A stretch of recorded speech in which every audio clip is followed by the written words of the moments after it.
السلام علیکم ورحمۃ اللہ وبرکاتہ۔ رزق میں برکت کے لیے اور اللہ تعالیٰ کی رحمت کو سمیٹنے کے لیے اکثر سوال آتے ہیں کہ ہم کون سے عمل کریں اور کس طرح ہمارے رزق کے اندر وسعت ہو جائے۔ تو اللہ تعالیٰ نے کچھ چیزیں انسانوں پہ برکتوں کے لیے، رحمتوں کے لیے خاص کی ہیں،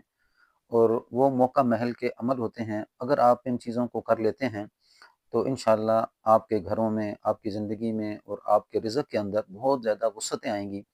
لیکن ہر بات استقامت کے ساتھ کی جائے اور مسلسل کی جائے، جس سے اللہ تعالیٰ آپ کے اوپر آسانیاں پیدا کر دیں گے۔ تو اس کے لیے صبح کے وقت میں جو اعمال ہیں، فرمایا کہ صبح کا اٹھنا، یعنی انسان کوشش کرے، اگر تہجد کے وقت اٹھتا ہے تو یہ تو بہت ہی اچھا ہے کہ آپ تہجد میں اٹھ کے مطلب کہ 4 رکعت 6 رکعت آپ تہجد کی نماز پڑھ لیتے ہیں۔ فرمایا کہ اس وقت اللہ پہلے اسمان پر آتے ہیں اور اعلان کرتے ہیں کہ کوئی ہے ایسا جو مجھ سے مانگنے والا ہو، میں اسے عطا کروں۔ تو یہ تہجد کی نماز میں پڑھنا دنیا آخرت کی بھلائیاں لینے کا بہت اہم ذریعہ ہے، کہ یہ ایسا انسان محروم نہیں ہوتا۔ ایک تو اللہ کے ساتھ تعلق بنتا ہے، دوسرا اللہ تعالیٰ اس بندے کو نوازتے رہتے ہیں۔ لیکن یہ کافی مشکل عمل ہوتا ہے، انسان کو توفیق نصیب ہو جائے اللہ کی طرف۔ پھر اس کے بعد آپ صبح کی نماز پڑھتے ہیں، تو نماز پڑھنا یہ اللہ تعالیٰ کو بہت زیادہ محبوب ہے، کہ انسان سب سے پہلا کام، جیسے حدیث کے اندر آتا ہے کہ جو انسان صبح اٹھ کے مسجد کی طرف جاتا ہے، اس کے ہاتھ میں اسلام کا جھنڈا ہوتا ہے۔ تو یہ صبح کو مسجد میں جا کے نماز پڑھنا، اور پھر نماز پڑھنے کے بعد ذکر و اذکار میں لگنا،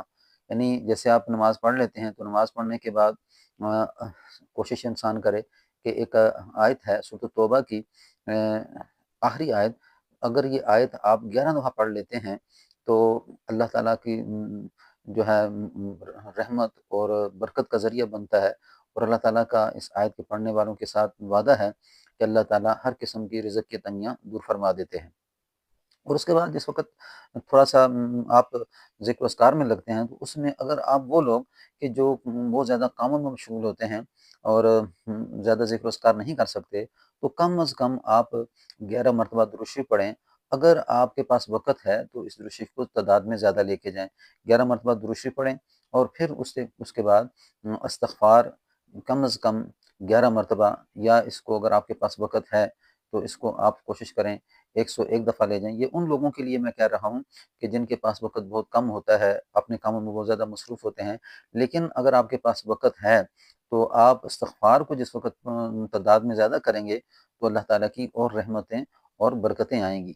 کیونکہ اللہ تعالیٰ نے استغفار کے ساتھ بہت سی چیزوں کو جوڑا ہے۔ یعنی قرآن پاک کے اندر اللہ نے بار بار اس کو ذکر کیا کہ استغفار پڑھنے سے میں مال دیتا ہوں، اولاد دیتا ہوں۔ اسی طرح حدیث کے اندر آتا ہے کہ جو انسان استغفار پڑھتا ہے، من لازم الاستغفار جعل اللہ له من كل ضیق مخرجا ومن كل هم فرجا ورزقه من حيث لا يحتسب۔ اللہ تعالیٰ اس جگہ سے رزق عطا فرماتے ہیں جہاں سے اس کو گمان بھی نہیں ہوتا۔ اور پھر اس کے بعد اللہ تعالیٰ کو اپنے ساتھ لے لینا، حسبی اللہ، یعنی اس کا ورد کرنا کم سے کم 11 دفعہ، اس کو صبح سویرے جو ہے نا، جیسے ہی آپ ذکر اذکار میں لگتے ہیں تو اس وقت اس کو 11 مرتبہ آپ پڑھ لیں۔